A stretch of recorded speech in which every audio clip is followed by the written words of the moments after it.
Hello to all my dear students, hello to all my dear kabutars. Welcome back to Chemistry by Saloni Singh, your own platform. Myself Saloni Singh, your chemistry mentor. So how are you people and how are you doing? I hope your energy is super high for the very first day of 7 days challenge series. अब मुझे अच्छे से पता है कि आप लोगों ने ट्रेलर लॉन्च अच्छे से देखा है और इस 7 डेज़ चैलेंज की इम्पोर्टेंस को समझते हैं, यानी कि आपको 7 दिन में 7 चैप्टर कंप्लीट करने हैं। ऑलरेडी हम ये चीज़ टर्म 1 में सक्सेसफुली कर चुके हैं और काफ़ी बच्चों ने बहुत अच्छा स्कोर किया है और उसी मोटिव के साथ हम टर्म 2 में भी लेकर आए हैं 7 days challenge series. And I hope कि आपको इस पर्टिकुलर चैलेंजिंग सीरीज़ से ढेर सारा कॉन्सेप्ट बिल्डिंग में हेल्प मिले और आपकी थियोरी पे ग्रिप आपका एकदम स्ट्रांग हो जाए। On that positive note I would love to welcome you for the 7 days challenge series. I hope you all are ready to take the challenge. Day 1 first day के अंदर हम करने वाले हैं इलेक्ट्रोकेमिस्ट्री, लेकिन इससे पहले कि हम इलेक्ट्रोकेमिस्ट्री और हमारे डे 1 के सेशन पर आगे बढ़ें, बहुत ही इम्पॉर्टेंट चीज़ कि मैम आपकी 7 डेज़ चैलेंज सीरीज़ की सारी इन्फॉर्मेशन, उससे रिलेटेड सारे नोट्स, सारे पीडीएफ्स, सारी इन्फॉर्मेशन टेलीग्राम पे लाइव, एवरीथिंग हम कहाँ पर कंडक्ट करते हैं बच्चा? टेलीग्राम पे। तो आपको करना क्या है, नीचे दिया होगा लिंक, कहाँ पे? डिस्क्रिप्शन में फटाफट से जाकर जुड़ जाइए, क्योंकि अगर आप वहाँ पे नहीं जुड़े हैं तो definitely you will miss out many of my notifications, जो कि कायदे से सारे के सारे यूट्यूब पर नहीं आते हैं।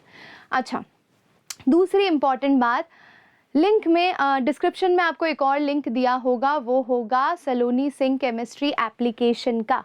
उसे भी डाउनलोड कर लीजिए, क्योंकि बहुत ही जल्द उस पर कुछ ऐसी स्पेशल चीज़ें मैम आपके लिए लेकर आने वाली हैं जो आप चाहेंगे कि हम करें, यानी कि आपके क्वेश्चन प्रैक्टिस सेशन, आपके डाउट सेशन और आपके doubt solving session.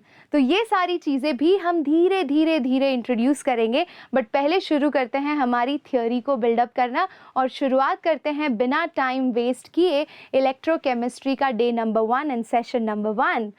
Yes, in before I start, सबसे पहली चीज़ होगी आपके पास आपका बुक और नोटबुक। वहाँ पर आप लिखेंगे अपना target, which should be 35 on 35। Target clear होगा तभी आप प्रोसीड कर पाएंगे उसी जज्बे और उसी एनर्जी के साथ जैसे मैम आपके सामने यहाँ पर आज आए हैं। ठीक है, तो भाई टारगेट हमारा 35 है। जो भी बच्चे प्रीमियर में इसे देखेंगे वो अपना टारगेट चैट सेक्शन में डेफिनेटली लिखेंगे। शुरुआत करते हैं हमारे आज के सेशन की बच्चा लोग, डे 1 इलेक्ट्रोकेमिस्ट्री। इससे पहले कि मैं आगे बढ़ूँ, चैप्टर में आगे बढ़ने से पहले आपके पास चैप्टर का पूरा फ्लो चार्ट अच्छे से रेडी होना चाहिए। ठीक है, तो चैप्टर का फ्लो चार्ट पहले शॉर्ट में रेडी करते हैं कि किन किन टॉपिक्स पे आपको ज़्यादा ध्यान देना है। तो भाई ये देखिए, इलेक्ट्रोकेमिस्ट्री के अंदर जो सबसे पहला टॉपिक है वो कायदे से डिलीटेड है, लेकिन क्योंकि सारे कॉन्सेप्ट्स उसी से रिलेटेड हैं तो अगर आपने वो चीज़ नहीं सीखी तो आप आगे फर्दर समझ नहीं पाएंगे। इसीलिए मैंने सबसे पहला टॉपिक लिखा है आपका इलेक्ट्रोकेमिकल सेल, और इसके अंदर हम पढ़ेंगे Daniell cell, voltaic cell, galvanic cell, जो आप जिस लैंग्वेज में बोलना चाहे उस लैंग्वेज में। ठीक है, दूसरा हमारा टॉपिक होगा जो कि काफ़ी ज़्यादा इम्पॉर्टेंट है, वो है आपका इलेक्ट्रोड पोटेंशियल। और बेटा इसको फर्दर हम इलाबोरेट करेंगे, स्टैंडर्ड इलेक्ट्रोड पोटेंशियल के बारे में जानेंगे और फिर हम इस पे आ जाएंगे सेल पोटेंशियल और उसकी कैलकुलेशन पे। तो कायदे से अगर मैं ये वाला टॉपिक लूँ, आपको ये भी पता होना चाहिए टाइम डिस्ट्रीब्यूशन। जब भी चैप्टर को स्टार्ट करते हो, इस पर्टिकुलर चैप्टर में इलेक्ट्रोकेमिकल सेल पे 10 मिनट से ज़्यादा आपको नहीं देने हैं। इलेक्ट्रोड पोटेंशियल और cell potential including the numerical आपका मैक्सिमम टाइम जाना चाहिए 10 to 15 मिनट्स। तीसरा बहुत ही इंपॉर्टेंट टॉपिक जो हम गो थ्रू करेंगे सेल पोटेंशियल के बाद, यानी कि कैलकुलेशन ऑफ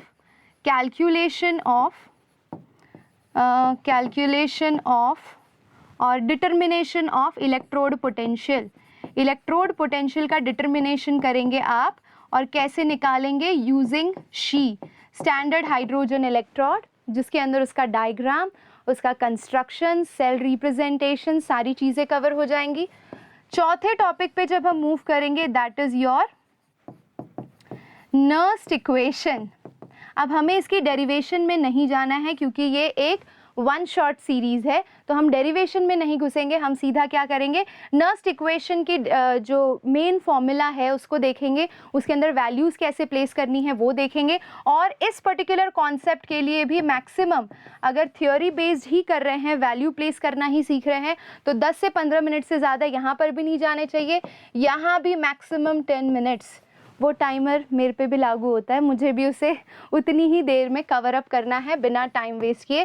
फिफ्थ टॉपिक जिस पे हम जाएंगे, नर्स्ट इक्वेशन के बाद आता है my dear students basic terms होते हैं, जैसे कि कंडक्टेंस है, रेजिस्टेंस है, कंडक्टिविटी हो गई। तो कुछ बेसिक टर्म्स होंगे इलेक्ट्रोकेमिस्ट्री के जो हम क्लियर करेंगे। और बेसिक टर्म्स क्लियर करने के बाद जो हमारा 6th टॉपिक होगा वो होगा मोलार कंडक्टिविटी, लैम्डा एम। ठीक है, मोलार कंडक्टिविटी कैलकुलेट करना है तो दो चीज़ों के लिए करना होगा, strong electrolyte as well as weak electrolyte.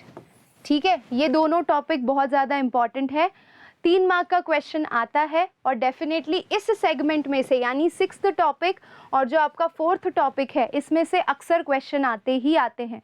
ठीक है, तो दोनों बहुत ही ज़्यादा इंपॉर्टेंट टॉपिक है। 7th टॉपिक है आपका कोलरैश लॉ। कोलरैश लॉ पे नॉट डेफिनेटली एक आधा मार्क का क्वेश्चन आ जाता है, कभी कभी 2 मार्क का भी होता है, तो इस पर भी हम ज़्यादा टाइम वेस्ट नहीं करेंगे। एंड 8th टॉपिक होगा आपका electrolysis and product of electrolysis. ठीक है, तो electrolysis and product of electrolysis, correct. यानी चैप्टर को हमने 8 सेगमेंट में खुद ही डिस्ट्रीब्यूट कर दिया। हमें ये भी पता है कि किस टॉपिक पे कितना टाइम देना है। ऑन एन एवरेज 8 टॉपिक पे लगभग 10 या 15 मिनट आपके जाने चाहिए, और अगर आप 1 शॉट रिविजन कर रहे हैं तो आपको इस चैप्टर को ख़त्म करने में मैक्सिमम, स्लो लर्नर भी है तो 1.5 से 2 घंटा। टाइम वेस्ट कर रहे हो तो पूरा दिन भी हो जाएगा, लेकिन अगर टाइम मैनेजमेंट कर रहे हो, प्री बोर्ड से पहले पढ़ रहे हो, बोर्ड से पहले पढ़ रहे हो, जो कि मैं चाहूँगी पढ़ो, तो आपका ये काम 10 मिनट वाले टाइम फ्रेम में ही होना चाहिए हर एक टॉपिक। ठीक है, चलिए तो शुरुआत करते हैं सबसे पहले टॉपिक से, यानी कि पहले बेसिक से शुरू करते हैं। What is your electrochemistry. तो इलेक्ट्रोकेमिस्ट्री बच्चा बेसिकली क्या है, नाम से ही पता चलता है। देखो, एनर्जी के अलग अलग फॉर्म होते हैं, हर फॉर्म में एनर्जी हर जगह पे है। हमें क्या करना है, एक एनर्जी के फॉर्म को दूसरे एनर्जी के फॉर्म में कन्वर्ट करना है। ठीक है, कन्वर्ट करने के लिए अगर मैं सिंपल देखूं कि भाई अगर मैं पंखे की बात करूं तो पंखे में एनर्जी कन्वर्जन कैसे होता है, ठीक है, तो वैसे ही अगर मैं इलेक्ट्रोकेमिस्ट्री की बात कर रही हूँ तो केमिकल एनर्जी से अगर मुझे इलेक्ट्रिसिटी बनाना है या इलेक्ट्रिसिटी को यूज़ करके केमिकल एनर्जी बनाना है, तो ये सारे कॉन्सेप्ट और इससे रिलेटेड सारी चीज़ें हम किस ब्रांच में पढ़ते हैं, इलेक्ट्रोकेमिस्ट्री में। ठीक है, so basically it's a branch in which we understand interconversion of what? Interconversion of chemical energy into electrical energy and electrical energy into chemical energy। ये सिंपल डेफिनेशन है, किसी भी एग्जाम में इलेक्ट्रोकेमिस्ट्री की डेफिनेशन नहीं आने वाली है। चलिए अभी आगे बढ़ते हैं। किसी भी एनर्जी कन्वर्जन के लिए हमें किसकी ज़रूरत होती है, एक डिवाइस की ज़रूरत होती है। वो डिवाइस कौन सा होगा, हमारा सेल। अब किस तरह के सेल की हम बात करेंगे, यहाँ पर एनर्जी कन्वर्जन के लिए हम बात करेंगे इलेक्ट्रोकेमिकल सेल की। ठीक है, इलेक्ट्रोकेमिकल सेल की। अब इससे पहले कि मैं इस इलेक्ट्रोकेमिकल सेल वाले टॉपिक पर आगे बढ़ूँ, let me tell you few basic terms जो आपको इस पर्टिकुलर चैप्टर से क्लियर होने चाहिए और आने चाहिए। ठीक है, शुरुआत करते हैं सबसे पहले। What do you mean by redox reaction. Redox reaction क्या होता है बच्चा, जहां पर आपका oxidation and reduction they both takes place simultaneously. Theory paper है, इसीलिए आपकी राइटिंग प्रैक्टिस बहुत ही ज़्यादा मैटर करती है, तो इट वुड बी ग्रेट अगर आप मेरे साथ लिखते भी जाएंगे तो आपके लिए बेनिफिशियल होगा। चलिए ऑक्सीडेशन की बात करें, रिडक्शन की बात करें। ऑक्सीडेशन में क्या होता है, ऑक्सीडेशन में क्या होता है बच्चा, एक मिनट, yes, there is loss of electron. अगर मैं इलेक्ट्रॉन के टर्म्स में बोलूँ या फिर ऑक्सीजन के टर्म्स में बोलूँ तो there is gain of oxygen, gain of oxygen, या फिर मैं बोल सकती हूँ there is loss of hydrogen. Correct, 3 चीज़ें हो गई। सिमिलरली रिडक्शन में हम क्या बोलेंगे, there is gain of electron, second there is loss of oxygen, और third there is gain of hydrogen. खत्म, ठीक है। अच्छा मैम, हर बार हम एलिमेंट नहीं देखेंगे, डायरेक्टली आइडेंटिफाई करना सिखाइए। ऑफ कोर्स सिखाएंगे, क्यों नहीं सिखाएंगे। तो ये देखिए, डायरेक्टली कैसे आइडेंटिफाई करेंगे आप, अगर किसी रिएक्शन में there is increase in oxidation number तो आप उसे ऑक्सीडेशन कहेंगे। If there is decrease in oxidation number तो आप उसे रिडक्शन कहेंगे। एक एग्जाम्पल के साथ समझते हैं, चलिए आ जाइए। So I am taking a very basic reaction, ठीक है। ये देखिए, ये आपका सोडियम मेटल है। सोडियम मेटल ने एक इलेक्ट्रॉन लूज किया, ठीक है, और यहाँ पर Na+ फॉर्म किया। ऑक्सीडेशन नंबर 0 से +1 जा रहा है। There is increase in oxidation number, तो this reaction is considered as oxidation. Increase in oxidation number is oxidation. Very simple. Okay. In the same way, you have Cl minus ले ले या फिर simple Cl ले लेते हैं। Cl अगर एक इलेक्ट्रॉन गेन करता है तो Cl माइनस में कन्वर्ट हो रहा है, ठीक है। अब यहाँ 0 से आप -1 जा रहे हैं। नंबर लाइन पे 0 से -1 देखेंगे तो क्या बोल सकते हो, there is decrease in oxidation number, so you will write it as reduction. अब एक और केस लेते हैं जहां पर आप बोलोगे कि यस मैम ये तो रेडॉक्स रिएक्शन है ना। आ जाओ देखते हैं। तो मेरे पास है zinc, Zn plus Cu2 plus is giving you Zn2 plus Cu. Okay, now you check out this case. Zinc 0 oxidation number, here it is +2, correct। 0 से +2 गए, increase in oxidation number, this is your oxidation reaction। very simple है कि नहीं, है ना। Okay next, copper +2 से यहाँ पर उसका 0, decrease in oxidation number, that is your reduction. अब ये दोनों चीज़ें किसी रिएक्शन में अगर साथ में हो रही है तो आप इसे क्या बोलेंगे, redox reaction. Very good, amazing, है ना। अच्छा, अब इसके अंदर एक चीज़ और याद रखिए, जिंक का ऑक्सीडेशन हो रहा है। अगर जिंक का ऑक्सीडेशन हो रहा है तो जिंक क्या होगा आपका, जो भी सब्सटेंस ऑक्सीडाइज होता है वो रिड्यूसिंग एजेंट कहा जाता है। तो ये ऑक्सीडाइज हो रहा है तो जिंक यहाँ पर रिड्यूसिंग एजेंट होगा। Cu2+ आपका रिड्यूस हो रहा है तो ये आपका ऑक्सीडाइजिंग एजेंट होगा। तो रिड्यूसिंग एजेंट और ऑक्सीडाइजिंग एजेंट भी क्लियर है। वैसे ये सारे बेसिक टर्म्स आपने 11th में भी पढ़ रखे हैं, है ना। तो इस पर मैं ज़्यादा नहीं, बहुत फटाफट से go through and brush up कर रही हूँ। I hope this is clear. Next आ जाते हैं, spontaneous and non spontaneous reaction क्या होता है। Let's talk about spontaneous reaction. Spontaneous reactions वो होती है जो खुद ब खुद होती है, जैसे कि आपकी क्लासरूम के वो बच्चे जिनके पेरेंट्स को बोलना नहीं पड़ता है कि तुम पढ़ो, वो खुद ब खुद पढ़ते हैं। तो ऐसे ही कुछ रिएक्शंस भी होते हैं जो खुद ब खुद होते हैं।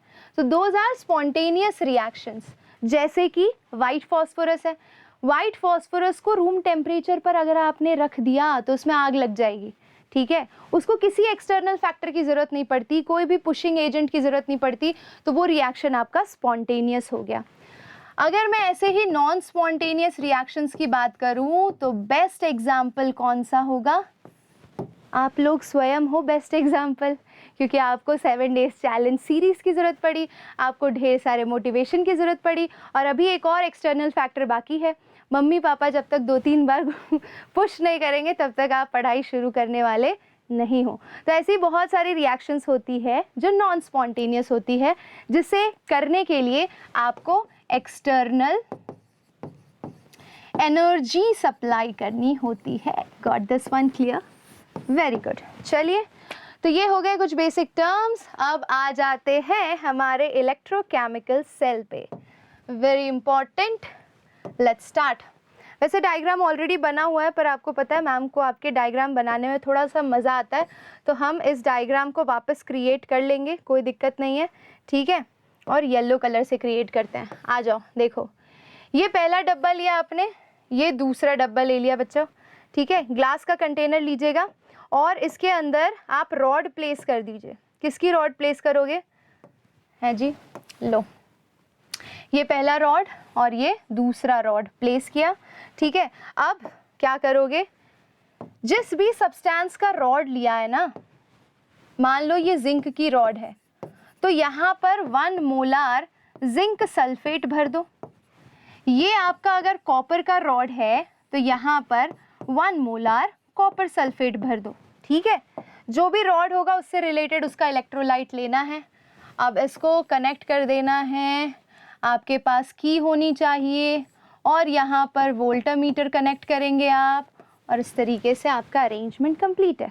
बहुत सारे बच्चों को लगेगा मैम सर्किट इज कंप्लीट, है ना, सर्किट कंप्लीट लग रहा है ना, लेकिन सर्किट अभी कंप्लीट हुआ नहीं है। क्यों नहीं हुआ है? क्योंकि यहाँ पर एक बहुत इंपॉर्टेंट चीज़ की कमी है, और उसे कहा जाता है बच्चों, क्या कहा जाता है? Salt bridge.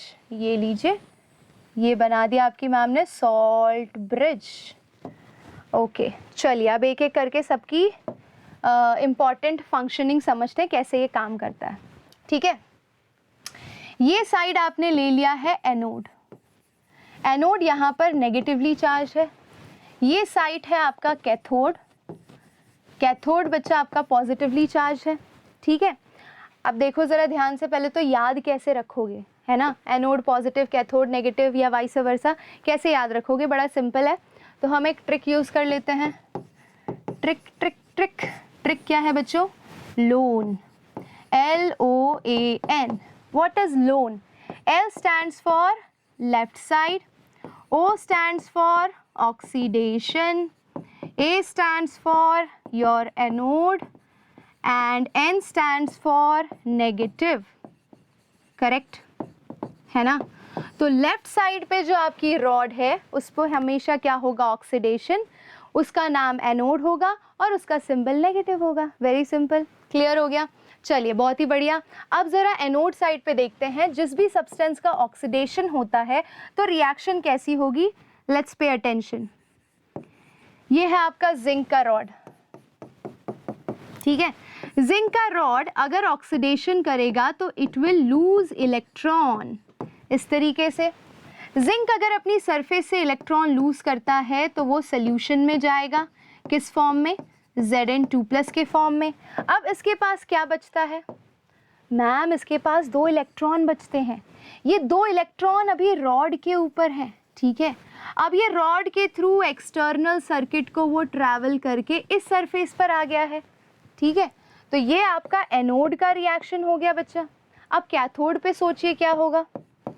यहाँ पर वो 2 इलेक्ट्रॉन ट्रैवल करके आया है। यहाँ पर क्या है आपके? कॉपर सल्फेट है। कॉपर सल्फेट आयोनाइजेशन करेगा।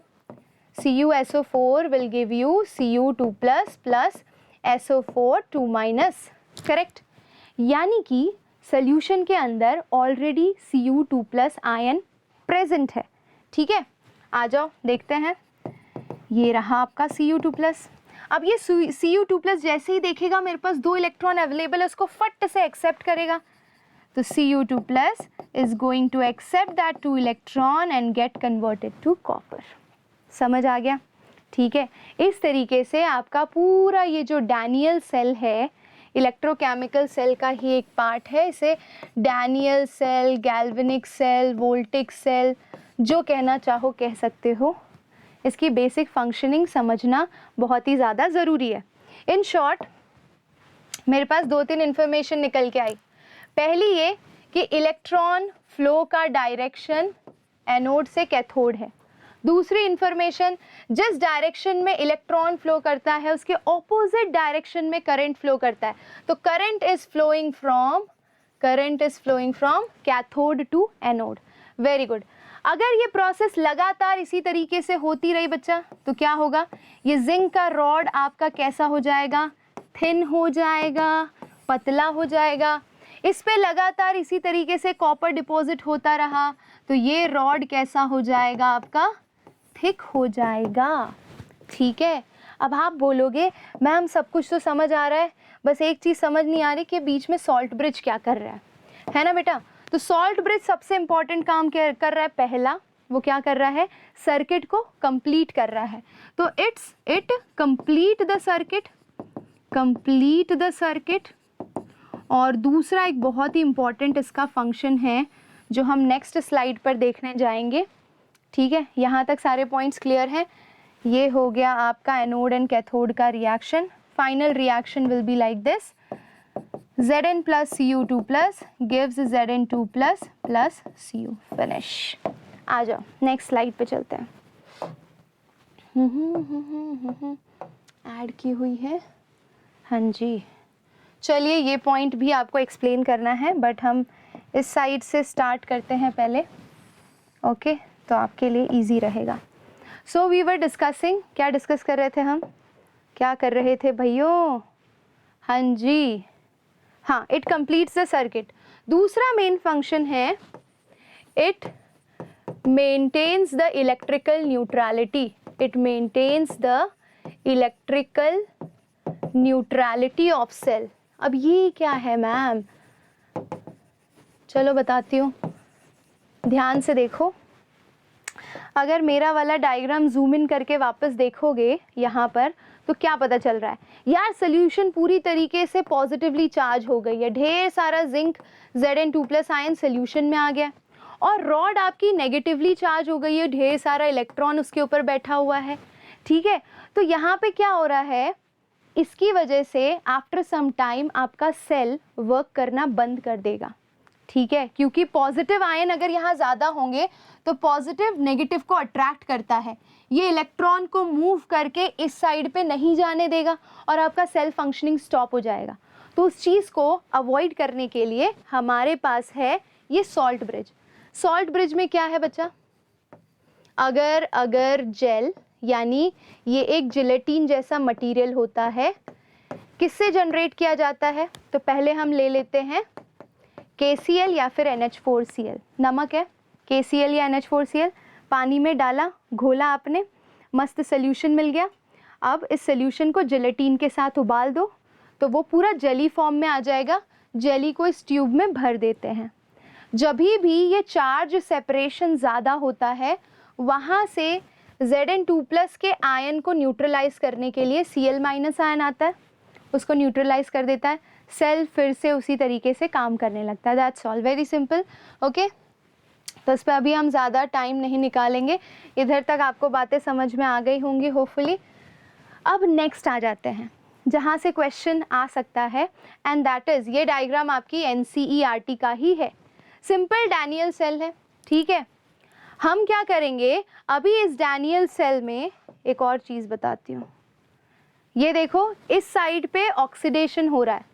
ठीक है, इस साइड पे ऑक्सीडेशन हो रहा है, तो इस हाफ को हमने क्या कहा, ऑक्सीडेशन हाफ। इस साइड पे रिडक्शन हो रहा है, तो इस साइड को मैंने बोला रिडक्शन हाफ। दोनों के बीच के पोटेंशियल डिफरेंस को हम कहाँ पे कैलकुलेट कर सकते हैं, यहाँ पर वो डिफ्लेक्शन दिखेगा वोल्टमीटर में, तो पता चल जाएगा कि यार डैनियल सेल का पोटेंशियल डिफरेंस क्या है। इन जनरल डैनियल सेल का पोटेंशियल डिफरेंस आता है 1.1 वोल्ट। ठीक है, ये आइडियल कंडीशन की बात बता रही हूँ। अब एक काम करते हैं, ठीक है, एक तो सेल खुद पोटेंशियल जनरेट करता है। अब मैं क्या करने जा रही हूँ, मैं इस सेल के पोटेंशियल से ऊपर एक और पोटेंशियल कनेक्ट करने जा रही हूँ, उसे आप क्या कहोगे, ई एक्सटर्नल पोटेंशियल। ठीक है, इस सेल का खुद का पोटेंशियल कितना बचा, 1.1 वोल्ट। इसके साथ ही साथ मैं ऊपर एक एक्सटर्नल पोटेंशियल अटैच करने जा रही हूँ, और इसमें 3 कंडीशन है। कंडीशन नंबर 1, देखिए, अगर आपका external potential is smaller than 1.1 volt, अगर आपका एक्सटर्नल पोटेंशियल 1.1 वोल्ट से कम है, तो भाई अगर बाहर का पोटेंशियल घर के पोटेंशियल से कम है तो वो घर के पोटेंशियल में कुछ बिगाड़ नहीं पाएगा, जैसा फंक्शनिंग चल रहा था सेल का वैसा ही चलेगा, कोई टेंशन नहीं है। तो यहाँ पर तो आपको कोई चेंज नहीं दिखाई देगा। एक्सटर्नल पोटेंशियल अप्लाई करने पर भी there is no change. Condition number 2, अगर मान लीजिए आपका एक्सटर्नल पोटेंशियल 1.1 वोल्ट के इक्वल है, घर का भी पोटेंशियल 1.1 वोल्ट है, बाहर से जो पोटेंशियल लगाया गया वो भी 1.1 वोल्ट है, ऐसी सिचुएशन में there will be no flow of current, क्योंकि इलेक्ट्रॉन ही फ्लो नहीं होगा। समझ रहे हो? तो यहाँ पर there is no chemical reaction, कोई केमिकल रिएक्शन नहीं होगा। ठीक है। केस नंबर 3, अगर आपका external potential is greater than 1.1 volt, है ना, एक्सटर्नल पोटेंशियल अगर आपका 1.1 वोल्ट से ज़्यादा है, उस सिचुएशन में क्या होगा, सब कुछ ऑपोजिट हो जाएगा। पहले इलेक्ट्रॉन कहाँ से फ्लो हो रहा था, जिंक से कॉपर की तरफ। अब इलेक्ट्रॉन कहाँ से फ्लो होगा, कॉपर से जिंक की तरफ। तो इलेक्ट्रॉन फ्लो आपका कहाँ से होगा, कॉपर से जिंक, और आपका करंट फ्लो होगा जिंक से copper, exactly opposite to the Daniel cell. ठीक है। और इस कंडीशन को बोलते हैं रिचार्जिंग ऑफ बैटरीज। जब भी आप बैटरी को रिचार्जिंग मोड पे लगाते हैं, है ना, तो उसमें क्या होता है, आप इलेक्ट्रिकल एनर्जी यूज करते हो, केमिकल एनर्जी। ओके, सो बच्चा बेसिकली हमने शी के थ्रू इलेक्ट्रोड पोटेंशियल निकालना सीखना है। शी का एक बार आप अरेंजमेंट अच्छे से सीख गए तो हमें ये पता चल गया कि शी को जब भी किसी भी सेल के साथ या पूरे सेटअप के साथ अटैच करते हैं तो आपका शी एनोड की तरह भी एक्ट कर सकता है और कैथोड की तरह भी एक्ट कर सकता है, और उसी बेसिस पर हम ये दो अरेंजमेंट देखेंगे। सो बेसिकली दोनों अरेंजमेंट क्या दिखा रहा है, measurement of electrode potential of copper and zinc. शुरुआत करते हैं पहले जिंक वाले केस से बच्चा लोग। तो साफ आप इस पर्टिकुलर केस के अंदर क्या देख सकते हैं कि आपका जो जिंक है यहाँ पर वो एनोड की तरह एक्ट करेगा और आपका शी इस केस में कैथोड की तरह एक्ट करेगा। अब आप पूछोगे मैम आपको कैसे पता चला कि कौन एनोड है और कौन कैथोड है? वेरी सिंपल बच्चा, जब भी आप इस तरह का सेटअप या अरेंजमेंट कैरी आउट करते हो तो इलेक्ट्रॉन के फ्लो के डायरेक्शन के हिसाब से डिसाइड होता है कि कौन एनोड होगा और कौन कैथोड होगा।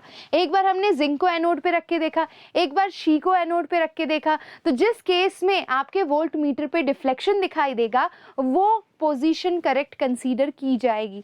Fine, okay. अब जनरल रिएक्शन देखते हैं। तो जिंक एनोड पे है तो जिंक क्या दिखाएगा बच्चा, oxidation, Zn getting converted to Zn2+ by loss of 2 electron, correct?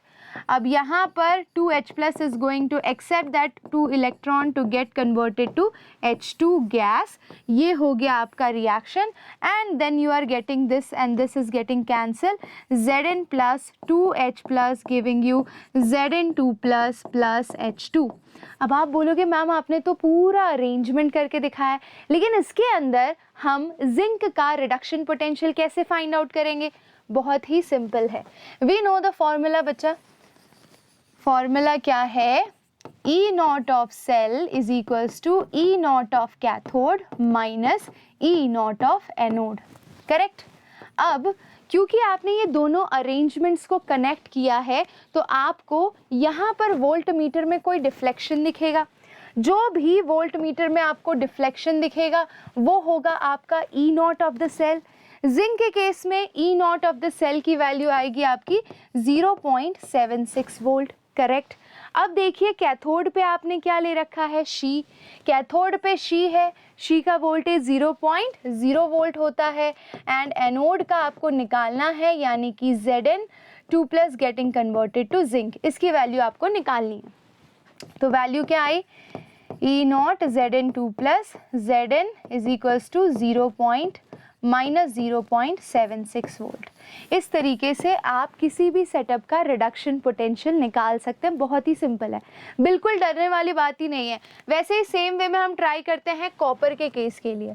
अब कॉपर के केस के लिए जब आपने अरेंजमेंट किया तो ये देखना पड़ेगा कि आपका एनोड कौन सा होगा और कैथोड कौन सा होगा। कॉपर के केस में बेटा आपने कॉपर को ले रखा है कैथोड और आपने शी को ले रखा है एनोड, करेक्ट? ओके, तो उसी हिसाब से आपके इलेक्ट्रॉन के फ्लो की डायरेक्शन है। अब मैं इसके अंदर E naught of cell, direct मुद्दे की बात करते हैं, E naught of cell is equals to E naught of cathode minus E naught of anode, correct? E naught of cell यहाँ पर क्या दिखा रहा है 0.337, यानी मैं अप्रॉक्सीमेट ले सकती हूँ, प्लस 0.34 वोल्ट, करेक्ट? कैथोड पे कौन है बेटा? कॉपर है, तो कॉपर का हमें ई नॉट रिडक्शन पोटेंशियल निकालना है, यानी Cu2 plus getting converted to Cu, इसकी वैल्यू निकालनी है। एनोड पे कौन है? शी है, शी का रिडक्शन पोटेंशियल होता है 0.0 volt. So finally what you are getting it as E naught of Cu2 plus upon Cu is 0.34 volt. इस तरीके से आपने कॉपर का रिडक्शन पोटेंशियल निकाल लिया। ऐसे ही किसी भी रॉड का आप रिडक्शन पोटेंशियल निकाल सकते हैं। सिमिलरली मैग्नीशियम का आपके इंटेक्स्ट के क्वेश्चन दिए हुए हैं, मैग्नीशियम का भी आप इसी तरीके से निकाल सकते हैं रिडक्शन पोटेंशियल की वैल्यू। Very good. अब इसके बाद जो अगला टॉपिक है हमारा वो है बच्चा लोग नर्स्ट इक्वेशन। इससे पहले कि हम नर्स्ट इक्वेशन पर आगे बढ़ें, I would love to discuss very important topic and that is बच्चा आपका इलेक्ट्रोकेमिकल सीरीज। अब क्या होती है इलेक्ट्रोकेमिकल सीरीज? और ये सीरीज पूरी तरीके से, ये पूरा टेबल आपकी एनसीईआरटी टेक्स्ट बुक में से ही दिया हुआ है, ठीक है? So basically electrochemical series is an arrangement of element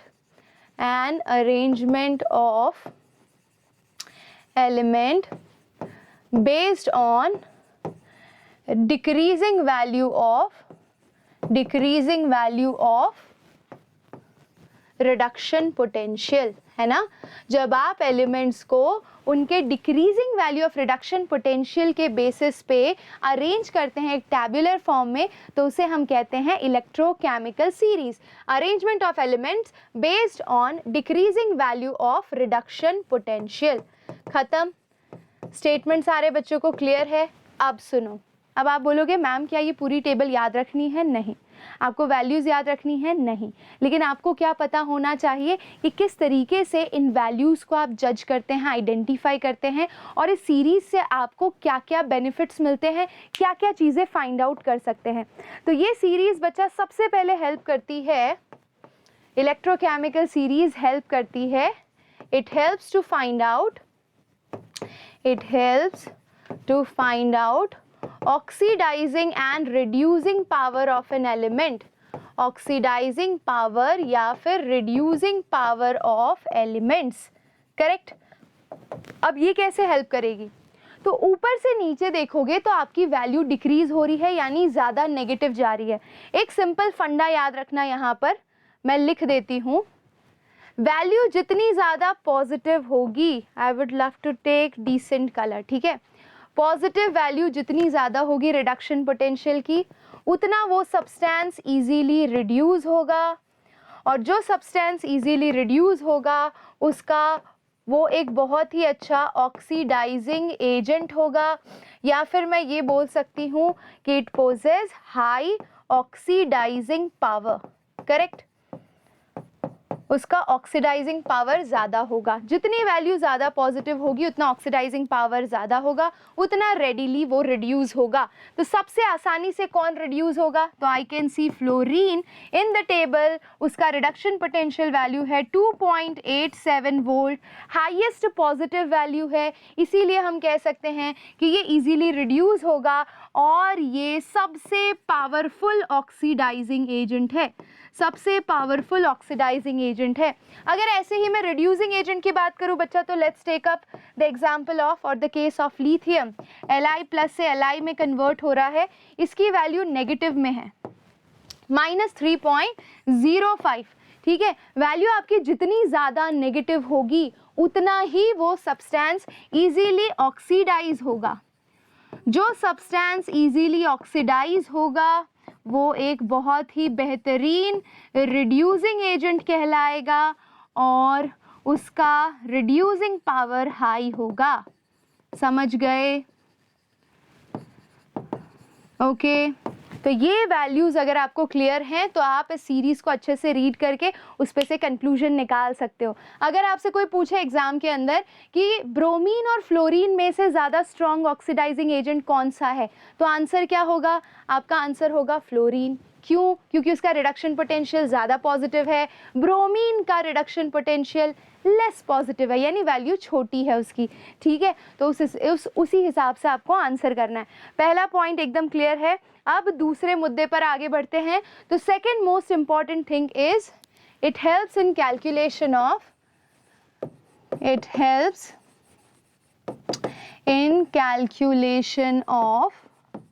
standard EMF of the cell, correct? Standard EMF of cell. For example, let's take here I have E naught of cell is equals to E naught of cathode minus E naught of anode.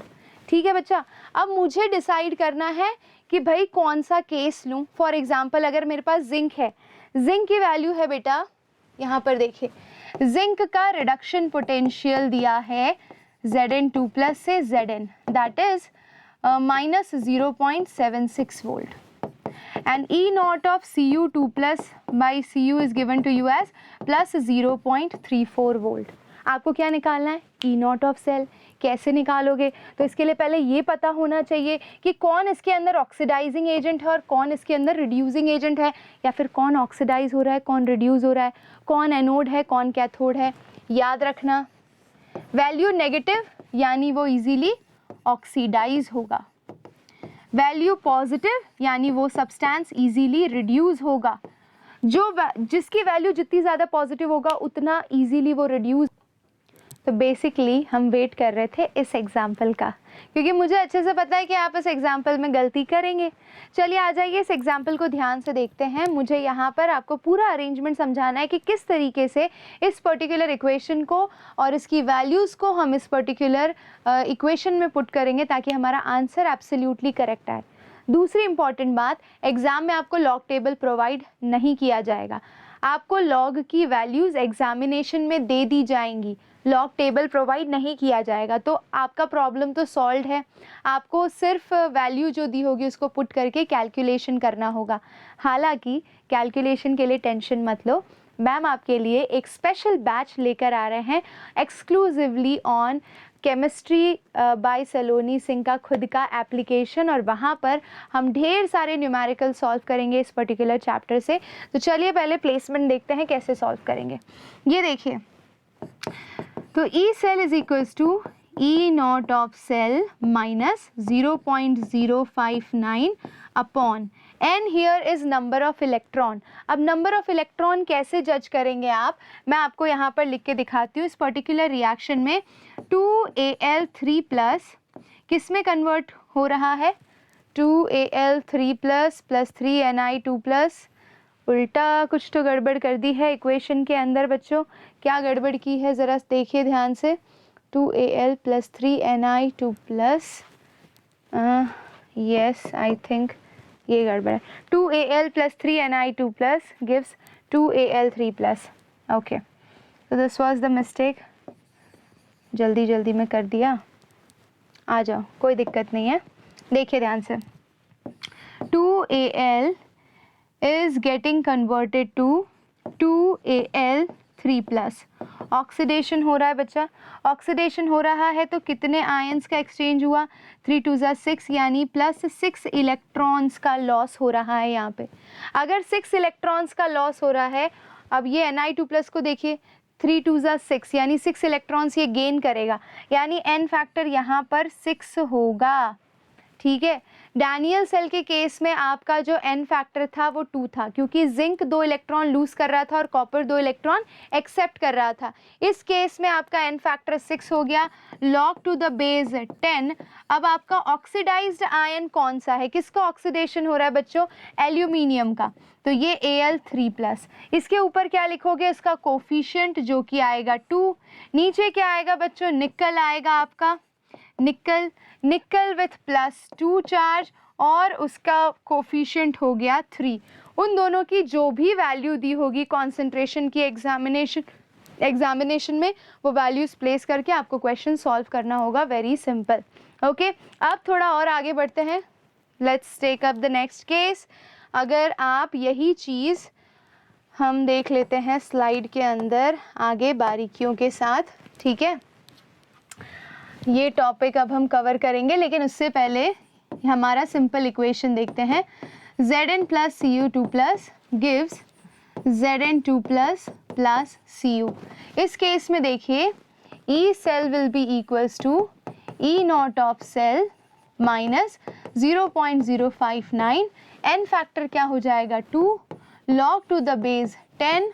Oxidised ion कौन सा है, zinc oxidise हुआ है, तो Zn2+ ऊपर और Cu2+ नीचे आएगा।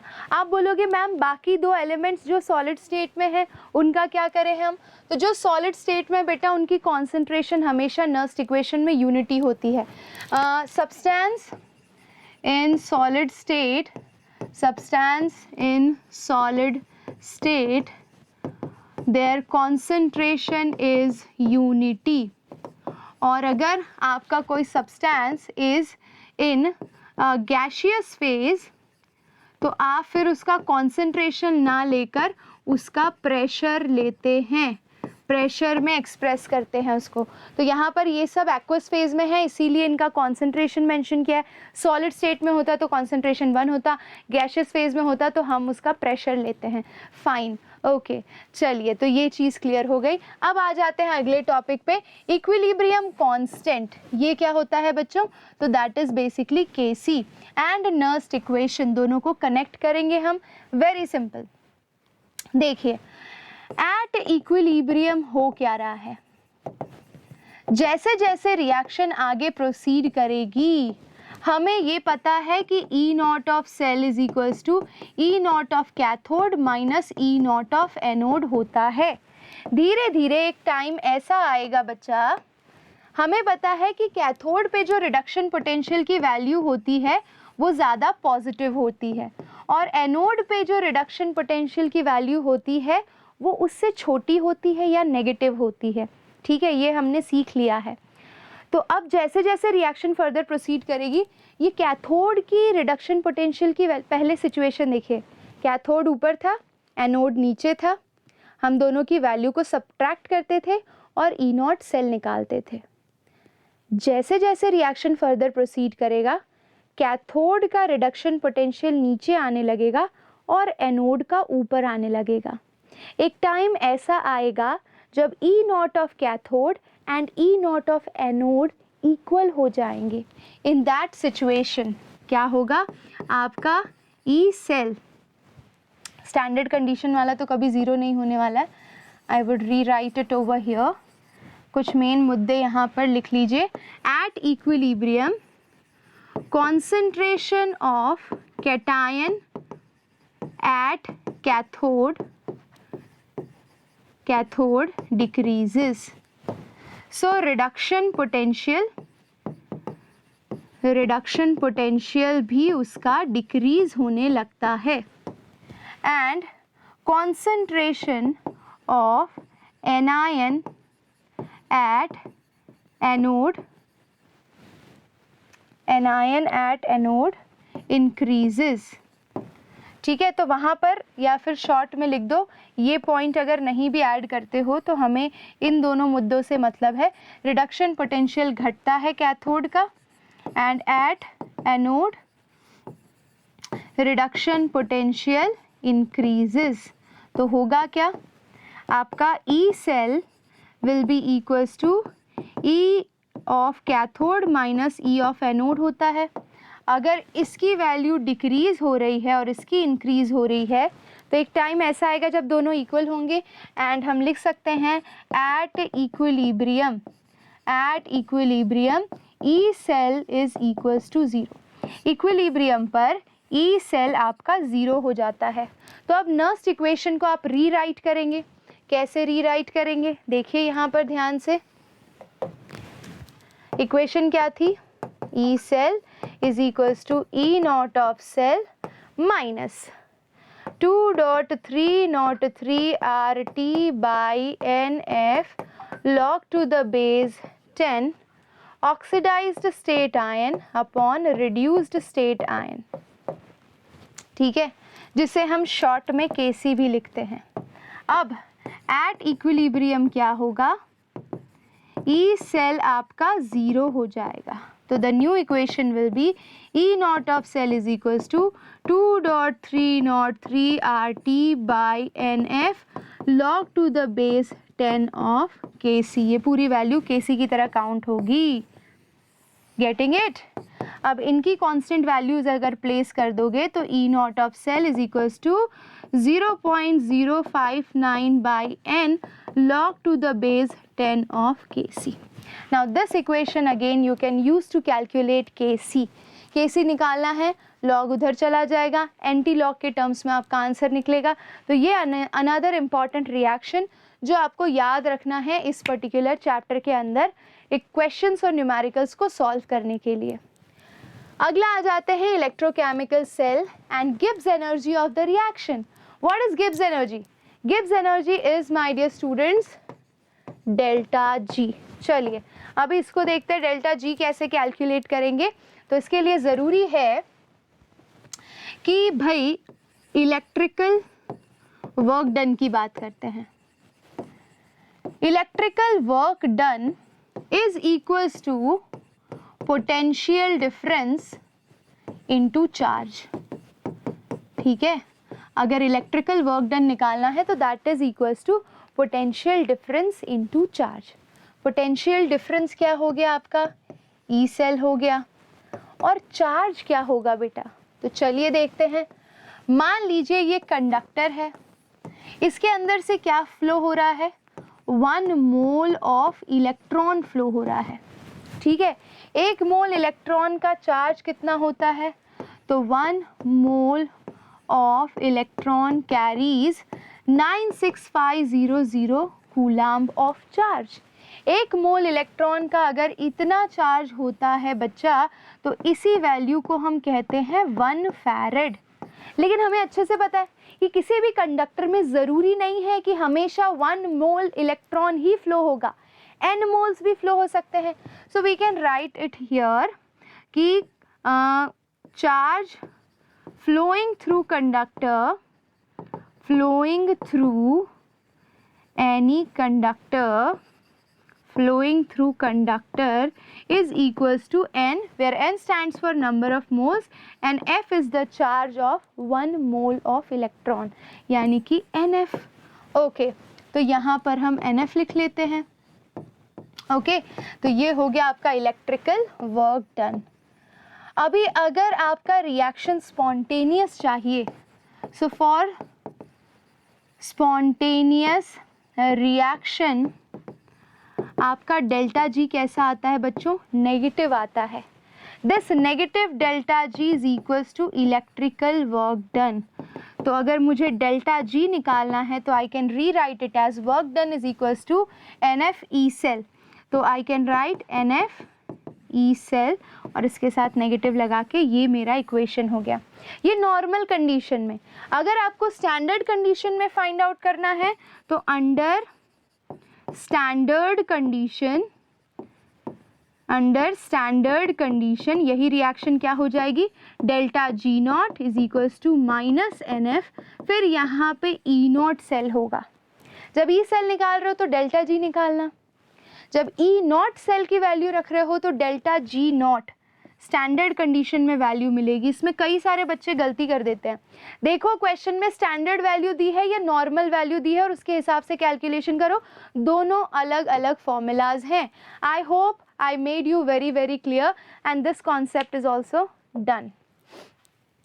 ठीक है, अब अगले टॉपिक पे बढ़ते हैं and that is my dear students conductance of electrolytic solution.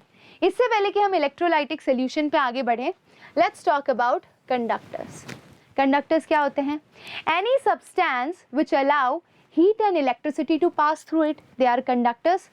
अब कंडक्टर्स आपके मेटालिक हो सकते हैं या फिर इलेक्ट्रोलाइटिक हो सकते हैं। मेटालिक कौन से? जो आपके घर में वायरिंग की है, आयरन की, कॉपर की।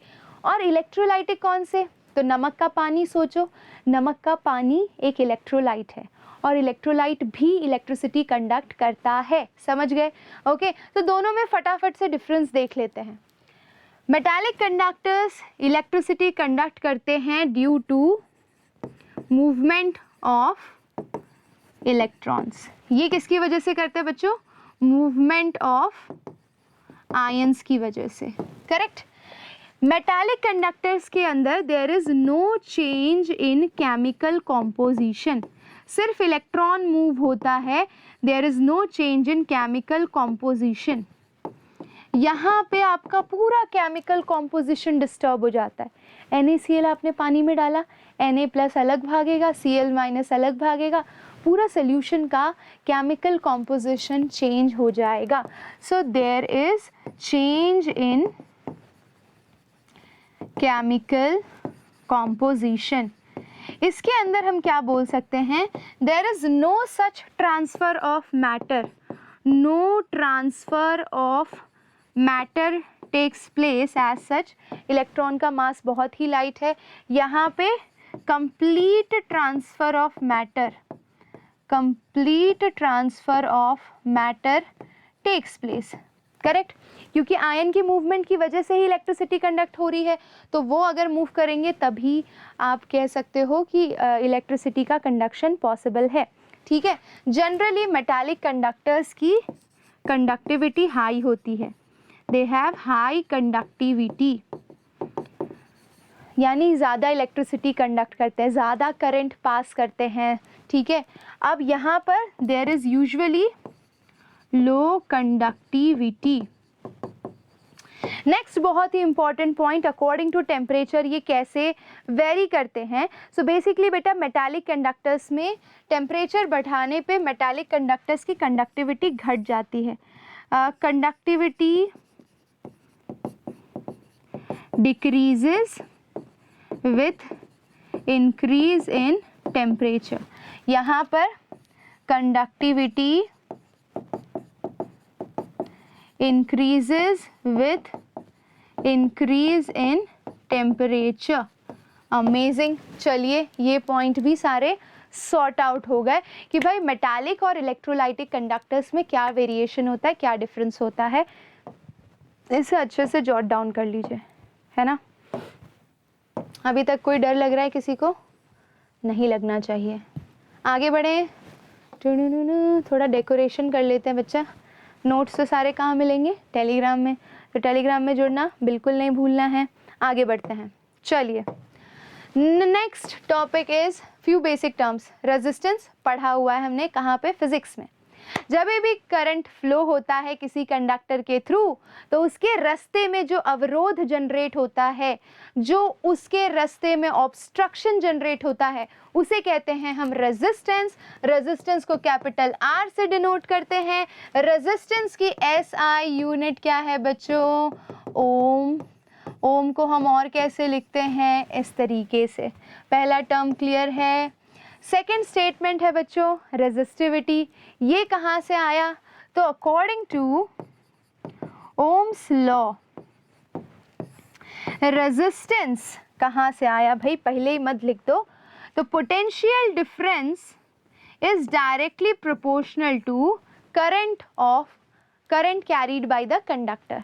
ठीक है, तो जब आप प्रोपोर्शनैलिटी हटाते हो तो R मिलता है, दैट इज योर रेजिस्टेंस। ठीक है, अब देखिए resistance is directly proportional to length of conductor, resistance is inversely proportional to area of cross section. Equation 1 और इक्वेशन 2 को अगर आप कंबाइन करते हो तो आपके पास आता है resistance is directly proportional to L/A।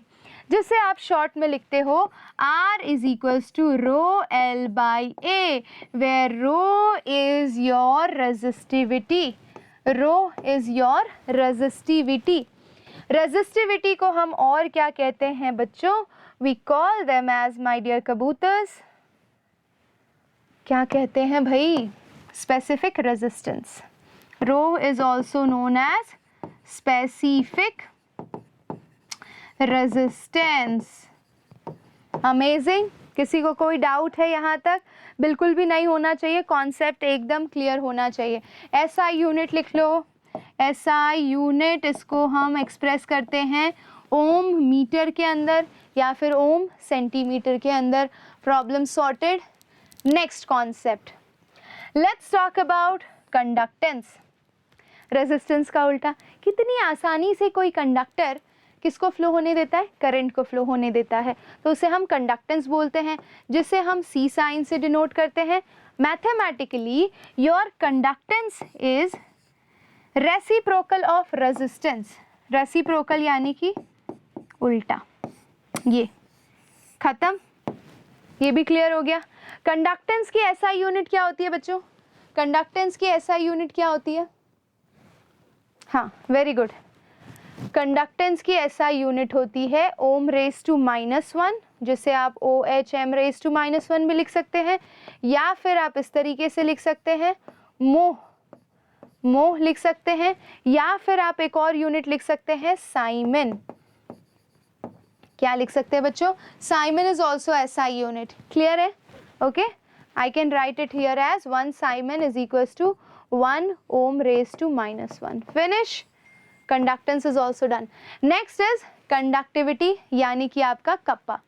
Conductance of 1 centimetre cube of electrolyte. जब आप, ये देखिए ये क्यूब है, ये मान लीजिए 1 सेंटीमीटर क्यूब, 1 ml वॉल्यूम का एक क्यूब है, उसके अंदर जितने भी आयंस होंगे उनकी वजह से जो कंडक्टिविटी जनरेट, जो कंडक्टेंस जनरेट होगी उसे हम कंडक्टिविटी कहेंगे। So conductance of 1 centimetre cube of electrolyte is known as conductivity, जिसे हम कप्पा से डिनोट करते हैं। Conductivity is also known as specific conductance. ठीक है, और ये kappa is reciprocal of specific resistance या फिर रेजिस्टिविटी।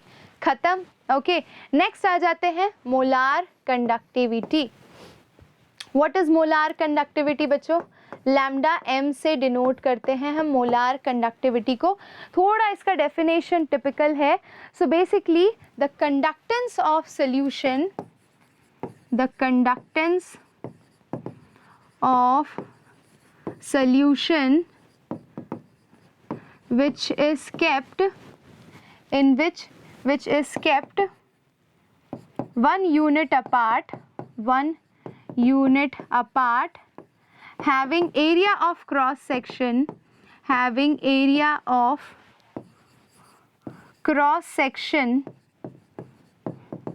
1 centimetre square. ठीक है, एरिया ऑफ क्रॉस सेक्शन आपका 1 यूनिट। देखो 2 इलेक्ट्रोड हैं, अगर दोनों 1 सेंटीमीटर या 1 यूनिट अपार्ट है, उनके बीच का एरिया ऑफ क्रॉस सेक्शन भी 1 सेंटीमीटर क्यूब है या 1 यूनिट क्यूब है। ठीक है, एंड दे आर लार्ज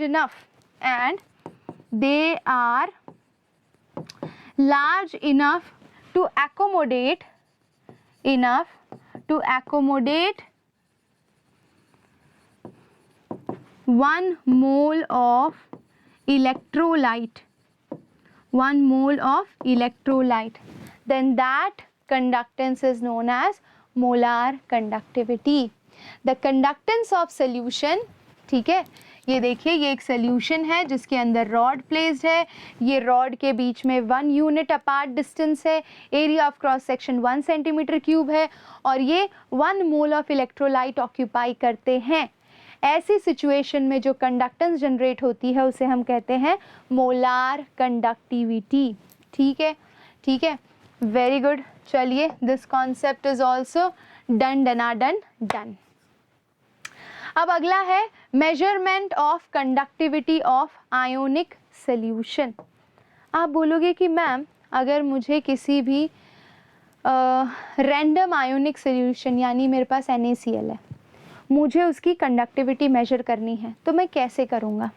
ठीक है बेटा, तो आजकल मार्केट में इस तरह के कंडक्टिविटी सेल आते हैं। ठीक है, इन कंडक्टिविटी सेल को आपको व्हीटस्टोन ब्रिज से कनेक्ट करना होता है। वो टेक इट ओवर हियर। हाँ जी, ये देख रहे हो, ये आपका व्हीटस्टोन ब्रिज है। ठीक है, इस व्हीटस्टोन ब्रिज के अंदर हम क्या करेंगे, ज़रा ध्यान से देखिएगा। तो हमने 3 चीज़ें ली है। ये हो गया आपका रेजिस्टेंस नंबर 4, ये हो गया आपका रेजिस्टेंस वायर 3। यहाँ पर आपने ये वाला बच्चा, ये वाला, इसको मैं कॉपी कर लूँ क्या? नहीं होगा कॉपी। ये वाला जो आपका कंडक्टिविटी सेल है उसको मैंने यहाँ पर अटैच कर दिया है। ये कंडक्टिविटी सेल है। ठीक है, तो ये कंडक्टिविटी सेल है और यहाँ पर मैंने डिटेक्टर अटैच करके रखा है। ठीक है, इस तरीके से ये पूरा अरेंजमेंट है। ओके, अब व्हीटस्टोन ब्रिज के अंदर यूजुअली हम क्या करते हैं? व्हीटस्टोन ब्रिज के अंदर यूजुअली हम क्या करते हैं? चलिए मैं आपको एक एग्जांपल देती हूँ। काफ़ी ये टॉपिक से ऐसा कोई क्वेश्चन आता नहीं है तो टेंशन मत लो। हमें इस पूरे अरेंजमेंट को इस तरीके से अरेंज करना है कि इसका जो नल पॉइंट है ना बेटा, है ना, adjust resistance to obtain the null point, adjust resistance to obtain null point. जब आपका नल पॉइंट अचीव होगा तो आप क्या लिख सकते हो? इक्वेशन को लिख सकते हो R1 upon R2 is equals to R3 upon R4। Correct, R1 upon R2 is equals to R3 upon R4। ठीक है, अब ये आपका R2 है, ये आपका R1 है। देखिए बच्चा, आपको कंडक्टिविटी सेल यानी कि मान लीजिए NaCl था आपके पास, NaCl की कंडक्टिविटी निकालनी थी तो उसे कंडक्टिविटी सेल के अंदर फिल करके रखा है हमने, और इसका हम पहले रेजिस्टेंस निकाल लेंगे। ये इसका और इसका रेजिस्टेंस मुझे पता है तो मैं R2 का रेजिस्टेंस निकाल सकती हूँ। R2 resistance will be equals to R1 into R4 by R3। तो मुझे कंडक्टिविटी सेल का रेजिस्टेंस मिलेगा। रेजिस्टेंस मिल गया तो मैं रेजिस्टेंस से क्या निकाल सकती हूँ? तो देखिए एक और चीज़ बताती हूँ। किसी भी कंडक्टिविटी सेल में आ जाइए, किसी भी कंडक्टिविटी सेल में एक चीज़ कांस्टेंट होती है और उसे कहा जाता है सेल कांस्टेंट। सेल कांस्टेंट को हम डिनोट करते हैं G स्टार से। Cell constant G star is equals to L by A। ठीक है, किसी भी कंडक्टिविटी सेल के अंदर length upon area of cross section हमेशा फिक्स्ड रहने वाला है। भले ही आप उसके अंदर के केमिकल को चेंज कर दो बट उसका अरेंजमेंट तो चेंज नहीं होगा। एरिया ऑफ क्रॉस सेक्शन, उसका लेंथ वगैरह चेंज नहीं होगा, तो सेल कांस्टेंट हमेशा कांस्टेंट रहने वाला है। ठीक है, तो G star is equals to L by A होता है। अब आ जाइए, G star is equals to L by A होता है and resistance is equals to rho L by A होता है। ठीक है, अब आपको रेजिस्टेंस पता चल गई है। ठीक है, L बाई A यानी कि आपका सेल कांस्टेंट है G स्टार, और रो का अपोजिट क्या होता है बच्चों? रो का अपोजिट क्या होता है? कप्पा, यानी कि आपकी कंडक्टिविटी। तो काम सॉल्व हो गया। तो kappa is equals to G star by R, यानी कि अगर आपको रेजिस्टेंस पता है तो आप कंडक्टिविटी निकाल सकते हैं, आप कंडक्टेंस भी निकाल सकते हैं। इस फॉर्मूले को अलग अलग तरीके से लिख सकते हैं। यहाँ पे R को क्या लिख सकते हैं बच्चों? आप लिख सकते हैं 1 बाई C, तो वो कंडक्टेंस हो जाएगी। 1 by C is equals to 1 by K L by A, ऐसे भी लिख सकते हैं। शॉर्ट में कुछ भी मत याद रखिए, आपको क्या याद रखना है? Cell constant is equals to Ranbir Kapoor, इतना याद रख लोगे, फिर इसके हर तरह के मॉडिफिकेशन बनाते रहो। Cell constant is equals to Ranbir Kapoor where R stands for resistance and K stands for conductivity. फिर इसको मॉडिफाई करते रहो according to the requirement of question. So remember this particular case. इस पे बहुत सारे न्यूमेरिकल्स आते हैं। Okay, now let's move to the next topic, that is variation of conductivity and molar conductivity with concentration.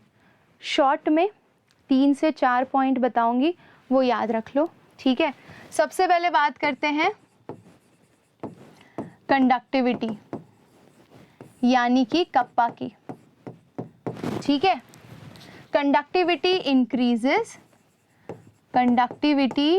Decreases with increase in dilution. पहला point एकदम अच्छे से दिमाग में उतार लो। क्यों ऐसा हुआ? क्या होती है कंडक्टिविटी? मैंने आपको बोला था कि इस 1 सेंटीमीटर क्यूब वाले वॉल्यूम के अंदर जितने भी आयंस होंगे उनकी वजह से जो कंडक्टेंस होगा उसको कंडक्टिविटी कहा जाता है। अगर मैं सॉल्यूशन को डाइल्यूट कर देती हूँ, यहाँ तक पानी भर देती हूँ, तो जो आयंस पहले इतने एरिया में थे अब वो इस पूरे वॉल्यूम में स्प्रेड हो जाएंगे। समझ रहे हो? यानी कि number of ions per unit volume decreases. इस पर्टिकुलर वॉल्यूम के अंदर आयंस डिक्रीज हो जाएंगे। अगर 1 सेंटीमीटर क्यूब वॉल्यूम के अंदर ही आयंस डिक्रीज हो जाएंगे तो कंडक्टिविटी तो डिक्रीज होगी, क्योंकि उसका डेफिनेशन ही वही है। Conductivity is the conductance of ions present in 1 centimetre cube volume. तो अगर वही घट गए तो कंडक्टिविटी तो घटेगी ही। तो डाइल्यूशन करने पर, पानी ऐड करने पर कंडक्टिविटी घटती है। नेक्स्ट पॉइंट, अब आ जाते हैं बच्चों मोलार कंडक्टिविटी पे, ठीक है। मोलार कंडक्टिविटी यानी कि लैम्डा m, जनरल स्टेटमेंट लिखते हैं, lambda m increases with increase in dilution, ठीक है।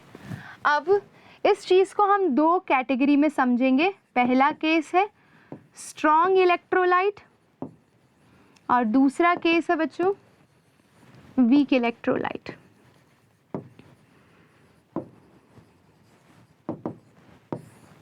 चलिए स्ट्रॉन्ग इलेक्ट्रोलाइट के लिए पहले समझ लेते हैं अच्छे से।